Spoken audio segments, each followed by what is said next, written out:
es especialista en adicciones, justamente, de todo lo que estábamos hablando, y ella coordinó el programa. Hola, Mariana. Hola, Marce, ¿cómo te va, mi amor? Bien, Pichosita, acá estoy con Adriana y la otra doctora, la doctora Marcela Gottlieb, que te saludamos y las colegas se saludan en el Día del Médico. Hola, feliz día. Feliz Hola, día. feliz día, Mariana. Qué bueno verte, Mariana, qué bueno verte. Estábamos Igualmente, hablando un Marce. poquito al principio del programa sobre las adicciones, sobre Diego, si alguien que está bajo la influencia de que él ha decidido tener esa adicción, dejó la cocaína, se volcó al alcohol, puede tomar decisiones. Esa persona que es supuestamente, hoy estaba viendo el programa también de Vero Lozano para ayornarme un poco con todos los temas, que estaba un íntimo amigo y decía, mira, él 3 días tomaba cocaína y después ¡ping!, salía perfecto al cuarto día, quinto día. Pero hay algo en el cerebro que se va atrofiando. Yo creo que la sumatoria de la cocaína más el alcohol no perdona, a la larga no perdona. Y bueno, esto de las adicciones, primero, ¿se puede cambiar así tan rápido una adicción por otra? Y segundo, ¿uno está en condiciones cuando se sabe que tenés adicciones de tomar decisiones importantes sobre tu vida, su salud? Mira, son dos preguntas muy importantes, Marce. Vos sabés que en general las adicciones, las distintas dependencias, los trastornos compulsivos están relacionados a una alteración, a la falla de lo que se llama el síndrome de recompensa del cerebro. Se los voy a tratar de explicar fácilmente. Normalmente, cuando uno tiene hambre, come, uno siente una respuesta placentera. Tenés frío, te tapás, uno siente una respuesta placentera. Eso se da porque se desencadenan una serie una cascada de neurotransmisores que terminan liberando dopamina y serotonina. A medida que los pacientes que son dependientes a sustancias y muchos trastornos compulsivos asociados, entre los que está, por ejemplo, la obesidad, el tabaquismo, el alcoholismo, tienen una falla de este síndrome de recompensa. Es decir, no pueden producir, como están consumiendo la droga de afuera, el propio cerebro deja de producir esos neurotransmisores que nos dan placer. Y se genera esa falla en el síndrome de recompensa. Esto es lo que define la adicción, que la persona necesita cada vez mayor sustancia y con menos intervalo de tiempo entre dosis y dosis, porque no existen hay disminución de esos neurotransmisores en el cerebro. Y eso se va a manifestar en la conducta del adicto. Ahora bien, vamos a la segunda pregunta que vos me hacías, que me parece muy importante, porque todos estamos haciendo foco en el tema cardiológico de Maradona y nos estamos olvidando del cerebro de Maradona. Cuando hay lesiones cerebrales, orgánicas, muchas veces las manifestaciones son de tipo psiquiátrico y lo que tiene el paciente es un problema estructural en el cerebro. En el caso puntual de la cocaína, el consumo crónico de cocaína produce en el cerebro lo que se llaman microinfartos lacunares, es decir, hay pequeñas arterias del cerebro que se tapan y se producen muertes de neuronas en distintos lugares del cerebro. Te acordarás hace bastante tiempo atrás que hubo una tapa de la revista Noticias, que el título creo que era El cerebro de Maradona, sí, que contaba en ese momento cómo estaban las funciones cerebrales de Maradona. Ahora a eso le sumamos el alcohol. Las personas alcohólicas tienen una enfermedad que es bastante típica del alcoholismo y que se produce por el déficit de una vitamina que es la vitamina B1 o tiamina, que se llama síndrome de Wernicke-Korsakoff. Sí, el paciente actúa como demenciado, es una encefalopatía, el cerebro no funciona de manera correcta. Entonces, a tu pregunta si es capaz de tomar decisiones, uno puede tomar decisiones y ejercer la voluntad cuando comprende y cuando tiene, porque eso es la libertad, uno tiene libertad cuando comprende la consecuencia de sus actos. Vos, un chiquito de 2 años, vos no le dejás que ejerza la autonomía de la voluntad cuando quiere meter el dedo en un enchufe. Entonces, hay 2 cosas muy importantes que van a saltar, no solamente en los resultados de la autopsia, Marce querida, sino que a través de la historia clínica, en lo que se ve en las imágenes. Uno en las imágenes puede ver la atrofia cerebral. Y cuando la atrofia cerebral se manifiesta sobre todo en la parte frontal, los lóbulos frontales son los que nos hacen racionales, son los que nos permiten tomar decisiones ejecutivas, son los que nos controlan los impulsos. Entonces, eso lo determinará después la Fiscalía con toda la investigación médica que está llevando a cabo. Claro, porque, por ejemplo, el doctor Luque, a quien no conozco, ¿no? Me hubiese gustado, pero no habla con nadie. Pero él fue el neurocirujano que le sacó esto, ¿cómo se llama? El hematoma subdural. El hematoma subdural. Le sacó este hematoma. ¿Cómo puede ser que en el mes de septiembre él tuvo todo un chequeo de su cabeza, todo, y no estaba el hematoma, y aparece el hematoma en el finales de noviembre? ¿Cómo puede ser? ¿Se cayó, se golpeó? ¿O es que por el alcohol se te hace un hematoma? Es lo que no entiendo. No sé si quiere hablar la otra doc. No, yo lo que creo que es verdad que en el mes de septiembre no tenía la presencia del hematoma. Como dijo la doctora, a veces hay microhemorragias, pero en realidad a veces el hematoma subdural en agudo se opera, pero a veces si es crónico, se decide no operar y no tocarlo. En el caso de él, si tenemos una evolución de 3 meses, pudo haber sido un traumatismo que no estuvo registrado por la gente que lo cuidaba, o tal vez no estuvo registrado por él, o que haya habido microhemorragias, que es lo que produjeron el hematoma. Y sobre todo teniendo en cuenta que los pacientes que son alcohólicos tienen alterado la función hepática y los factores de coagulación. Y la anticoagulación y la coagulación de la sangre. Claro, los factores de coagulación se producen en el hígado, pero esto de que estamos comentando de los chequeos que le hicieron hace 3 meses, yo no los vi nunca. Entonces, por eso la Fiscalía está insistiendo en revisar la historia clínica más allá de la primera internación que ocurrió en tan poquitos días, desde lo que pasó la internación en la clínica Ipensa hasta lo que es el fallecimiento de Maradona. Fíjense que... Pero sí hay una cosa, doctora, hay una cosa que sí es cierta, que en la casa que estuvo en estos últimos 15 días, que recibía medicación psiquiátrica, antiepiléptica, es decir, tenía un cóctel de medicación y no había un médico clínico que todos los días lo chequeara. No había un registro, por ejemplo, de que todos los días lo pesaran para ver si estaba cursando un edema agudo de pulmón, si estaba aumentando de peso, si tenía citis. Las hijas habían dicho que tenía los tobillos y las piernas muy hinchadas, que cada día estaban más hinchados, los ojos.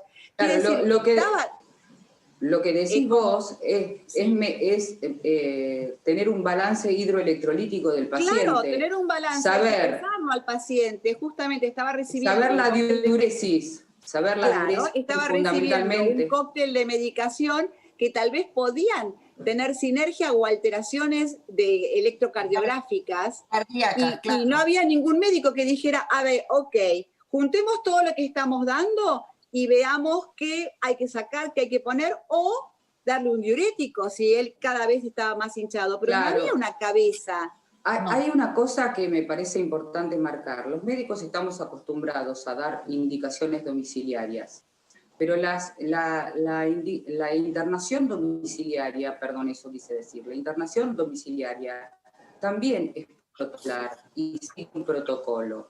Cuando uno indica una internación domiciliaria, pide qué necesita para el paciente, desde el recurso material hasta el recurso humano. Si necesita enfermero, acompañante terapéutico, terapista ocupacional, cuántas veces tiene que ir el médico, cómo se deben hacer los controles de enfermería. Trabaja un equipo multidisciplinario se adapta ese equipo multidisciplinario para el tratamiento del paciente. Ya te digo, sí, Marce, que te... Y eso estaba consignado en los pedidos que hicieron cuando lo externaron. Justamente consignaban todo de su médico clínico, etcétera, etcétera, y todo claro, lo que pero vos estás diciendo. acá hubo, a mi criterio, las responsabilidades las determinará la justicia. Yo no soy quien para hablar si hubo mala praxis o no. Pero hay una cosa que es clara, que es lo que sabemos. La externación fue contra consenso médico. Sí. Si bien...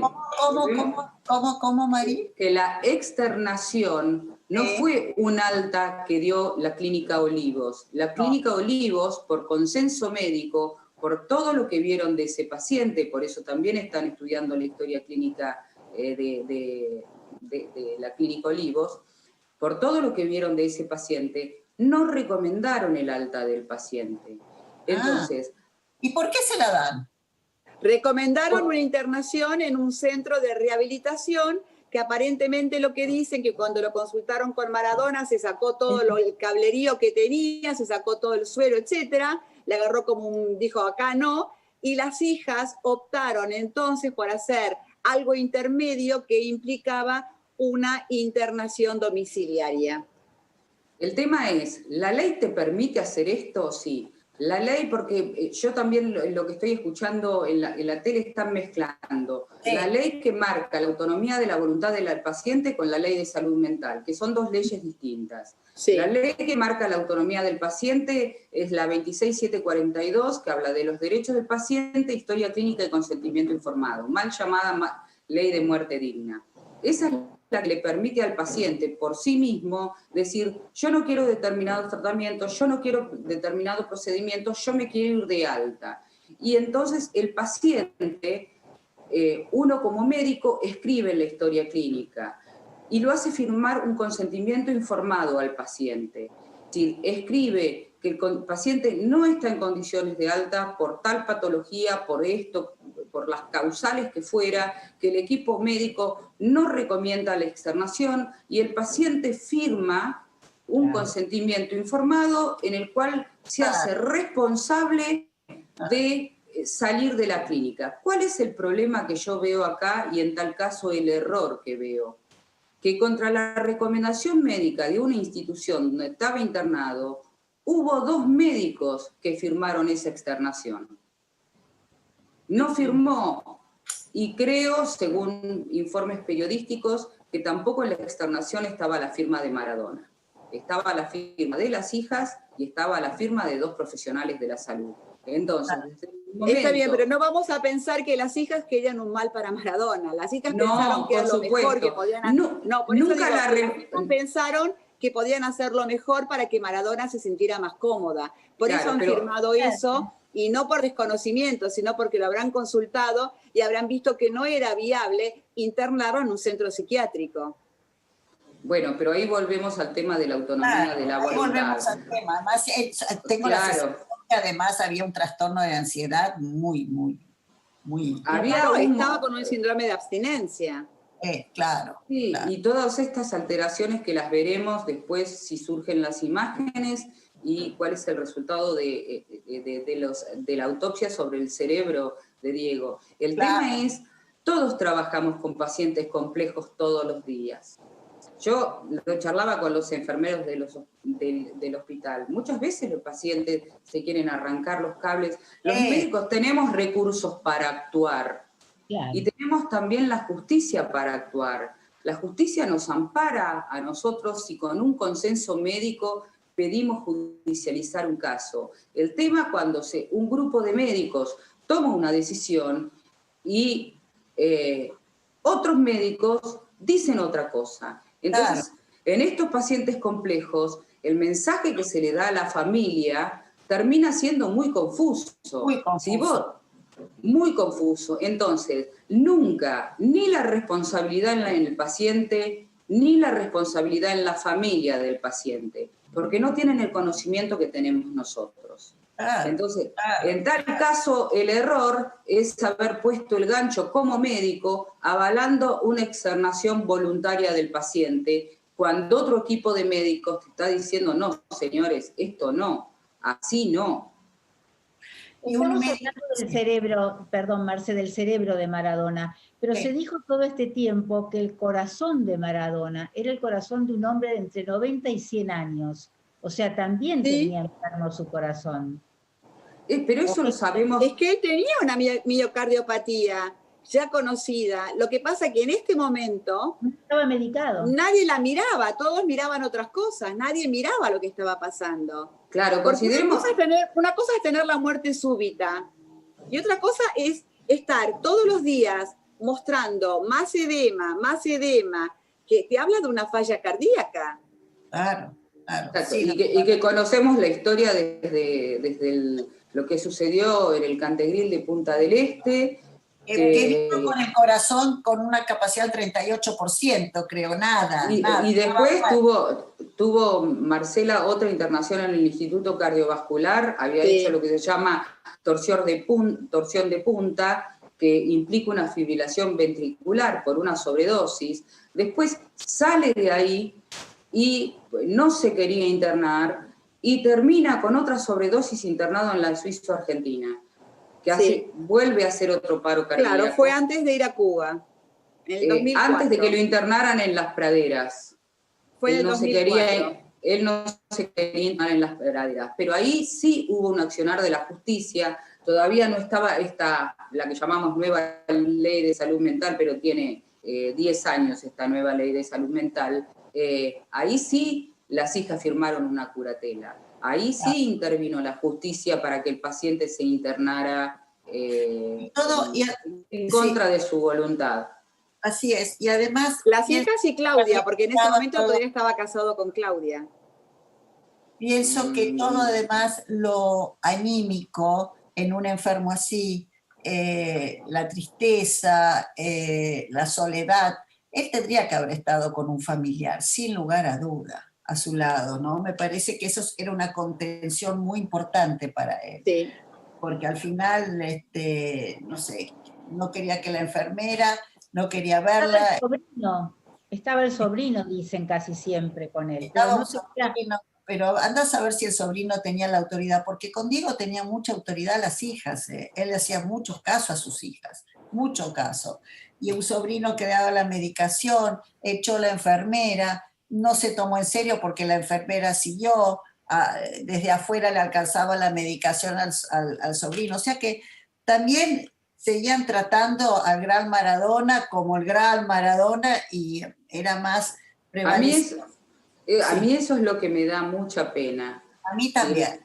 La gente puede decir, morirse en instituciones de salud. Nosotros vemos pacientes críticos que no fallecen en los hospitales.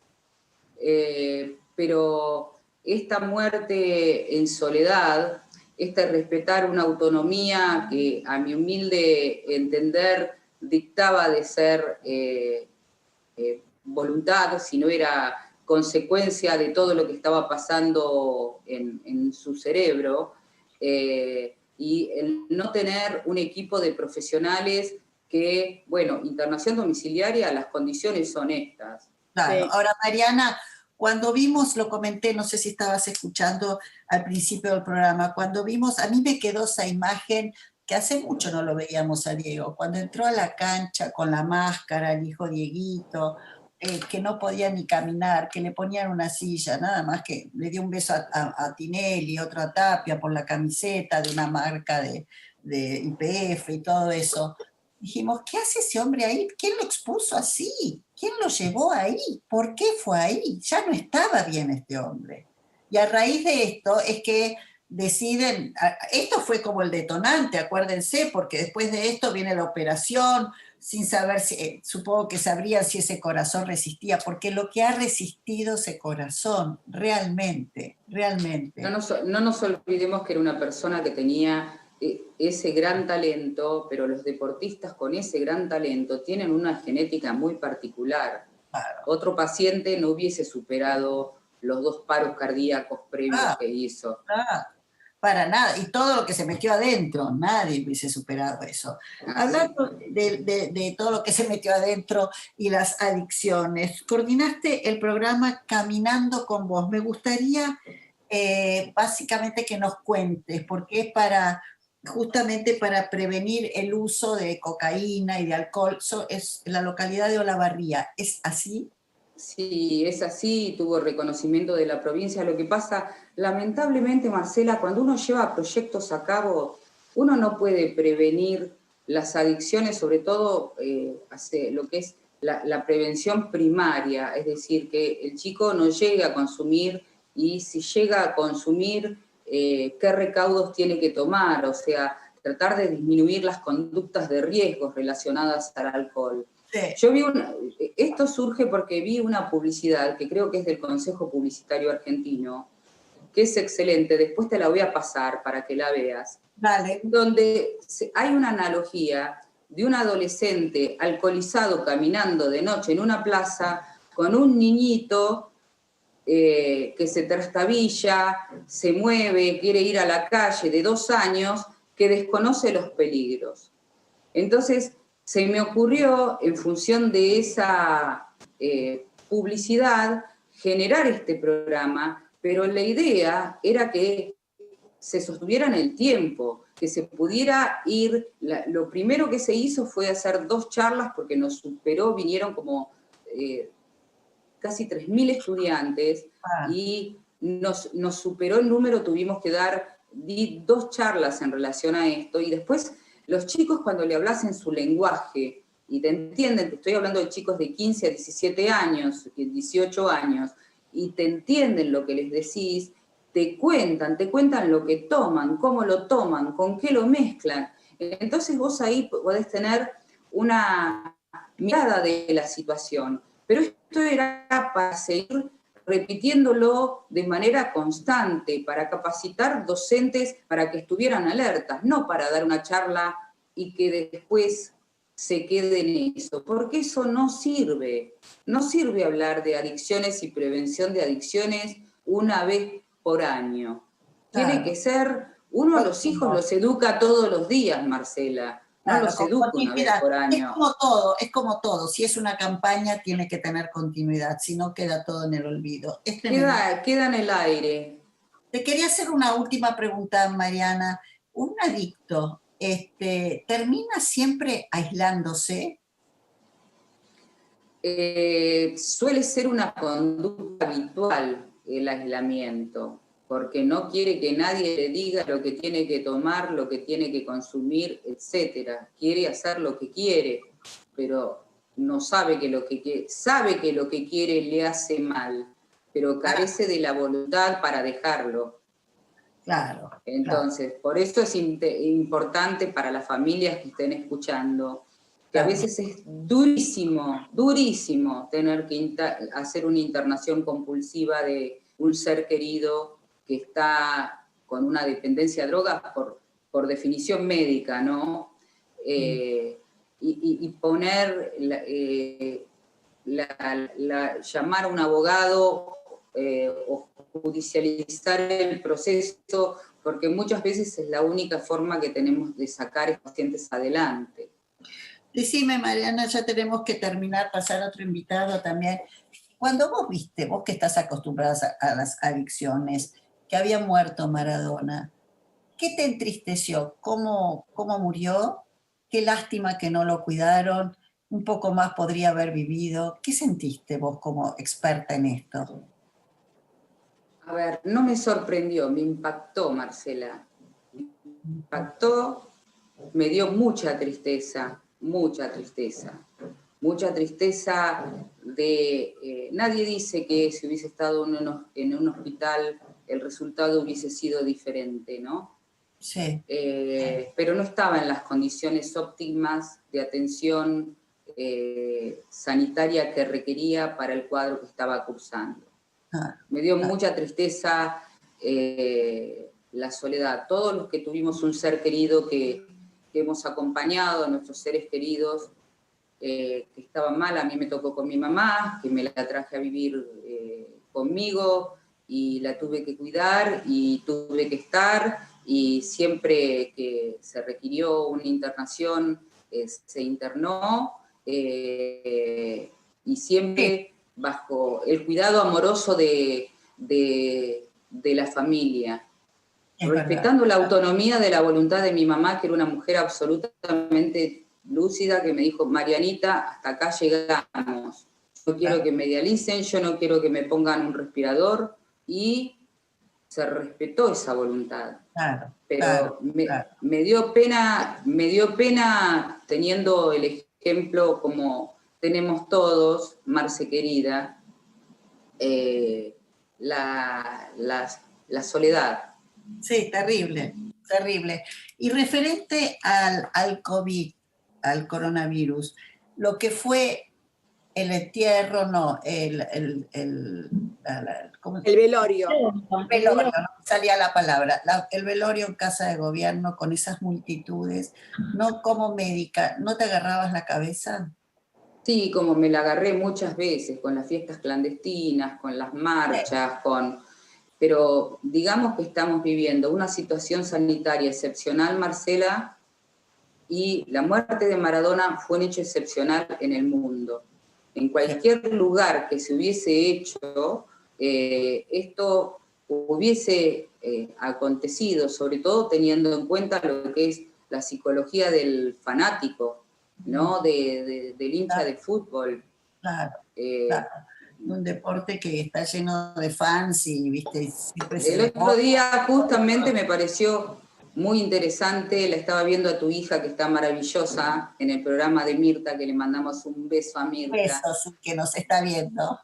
Un beso inmenso a Mirta, que la quiero tanto y la admiro tanto, y Juanita lo está haciendo también. Dio Fernando Niembro una explicación muy clara de todo lo que es el mundo del fútbol, que yo no lo conozco para nada, ¿no es cierto? Y sí conocemos todos lo que representaba Maradona. Tenía hasta una iglesia, había fieles de una iglesia maradoniana. Entonces, las consecuencias, si hay aumento de casos o no, esto fue hace una semana, las vamos a ver en 10 días. La ventaja, por decirlo de alguna manera, es que fue al aire libre. Claro, hubiese sido lo mejor eso. Sí, pero con la cercanía que tenían cada uno al lado del otro, sí, y muchas veces sin tapabocas, algo va a pasar. Sí, pero bueno, yo tuve la misma sensación cuando pasó lo de los runners, que salió la gente como desbocada a correr, y no nos olvidemos que este es un virus preferentemente invernal.